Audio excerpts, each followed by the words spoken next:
Yadgir district Shorapur की रहने वाली सोहा मुल्ला नामी 16 साल लड़की पिछले 2 दिनों से लापता है। घर वालों के मुताबिक सोहा की दिमागी हालत ठीक नहीं है और वो थोड़ी जहनी तौर पर कमज़ोर बताई जा रही है।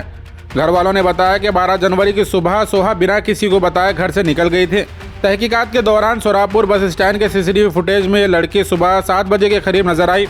सीसीटीवी जानकारी के मुताबिक सोहा बस के जरिए गुलबर्गा पहुंची, जहां बाद में गुलबर्गा बस स्टैंड के सीसीटीवी फुटेज में इस लड़की को बस स्टैंड से बाहर जाते हुए देखा गया। इस मौके पर ये लड़की ब्लैक टी शर्ट और ट्रैक पैंट पहनी हुई है। घर वालों ने इस सिलसिले में शोरापुर पुलिस स्टेशन में शिकायत दर्ज कराई है। आखिरी बार ये लड़की गुलबर्गा बस स्टैंड पर देखी गई थी। अगर किसी को भी कहीं ये लड़की दिखाई दे तो स्क्रीन पर दिए नंबर पर फौरन कॉन्टैक्ट करें।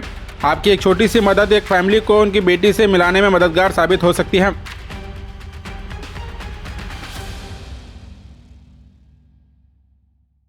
This video is presented by OSM Group. आपके घर की क्वालिटी कंस्ट्रक्शन, प्रीमियम इंटीरियर्स और बेस्ट बिल्डिंग मटेरियल्स के लिए OSM रहेगा आपकी बेस्ट चॉइस। फ्री कंसल्टेशन के लिए जरूर विजिट करें OSM ऑफिस।